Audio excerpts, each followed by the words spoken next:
السلام عليكم ورحمة الله وبركاته. نحن في مكة المكرمة، وبالذات في مقبرة المعلاء. في هذه المقبرة التي سنريكم إياها بعد قليل، فيها دفنت السيدة خديجة بنت خويلد رضي الله عنها. توفيت السيدة خديجة رضي الله عنها قبل الهجرة إلى المدينة النبوية، وكان عمرها حينها 65 عاما، وكان عمر النبي صلى الله عليه وسلم 50 عاما. وفي هذه المقبرة كذلك دفنت أسماء بنت أبي بكر الصديق رضي الله عنها، وكذلك ابنها عبد الله بن الزبير رضي الله عنه، وأخوها عبد الرحمن ابن أبي بكر الصديق رضي الله عنه. وكان النبي صلى الله عليه وسلم يكثر من الثناء عليها، وقد كان يقول عنها صلى الله عليه وسلم: قد آمنت بي إذ كفر بالناس، وصدقتني إذ كذبني الناس، وواستني بمالها إذ حرمني الناس، ورزقني الله عز وجل ولدها وحرمني ولد غيرها، رضي الله عنها وأرضاها. وقد كانت خديجة رضي الله عنها تواسي النبي صلى الله عليه وسلم، فلما أوحي إليه صلى الله عليه وسلم في غار حراء، نزل إلى السيدة خديجة رضي الله عنها وهو مرتجف من الخوف، فقال: زملوني زملوني. فلما زملته خديجة رضي الله عنها وذهب ما به من الروع والخوف، قال لها صلى الله عليه وسلم: لقد خشيت على نفسي. فقالت له السيدة خديجة رضي الله عنها: كلا والله لا يخزيك الله أبدا، إنك لتصل الرحم وتحمل الكل وتكسب المعدوم وتقري الضيف وتعين على نوائب الحق.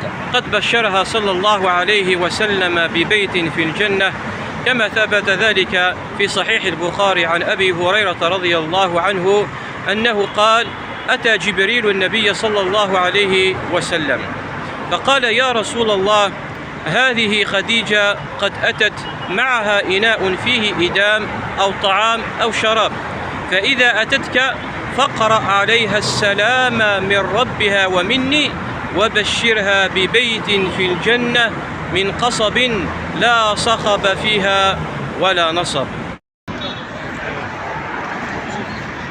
هذا هو باب مقبرة المعلاء. السلام عليكم أهل الديار من المؤمنين، أنتم السابقون ونحن اللاحقون، يغفر الله لنا ولكم. مقبرة المعلاء.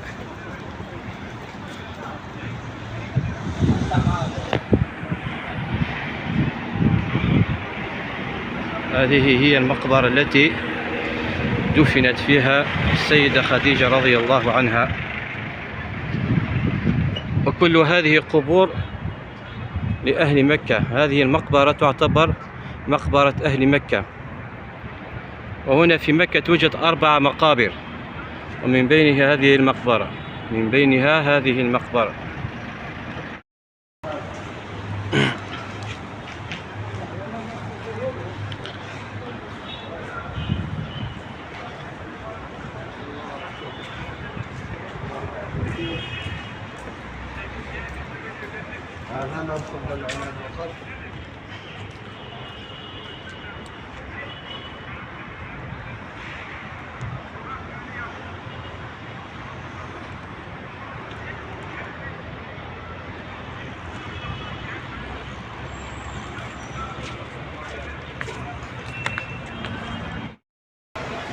هذه هي مقبرة المعلاء.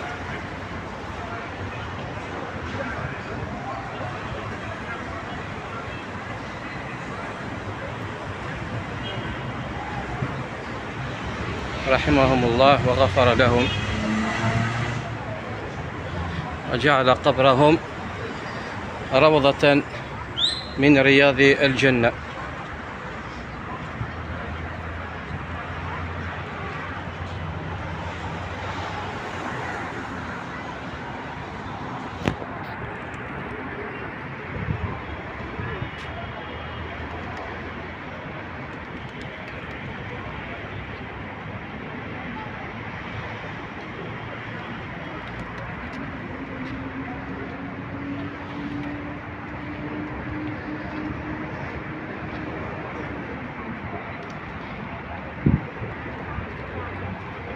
هذا هو الأصل في قبور أنها لا تبنى. وقد ثبت عن النبي صلى الله عليه وسلم أنه أمر علي بن أبي طالب رضي الله عنه أنه إذا وجد قبرا بني أن يهدمه. وهذه المقبرة تبعد عن الحرم حوالي 700 متر، حوالي 700 متر، مقبرة المعلاء.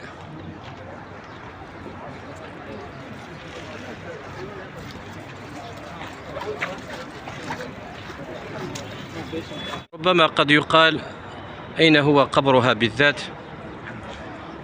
قيل أنها في هذه المنطقة أين يجتمع هؤلاء الناس، لكن الله أعلم. مقبرة المعلاء. رحم الله السيدة خديجة رضوان الله عليها، وأسماء بنت أبي بكر الصديق، وعبد الله بن الزبير، وعبد الرحمن بن أبي بكر الصديق رضي الله عنه. رحم الله جميع موتى المسلمين. إذن هذه إخواني الكرام فقط نبذة عن هذه المقبرة. رحم الله الجميع. السلام عليكم ورحمة الله وبركاته.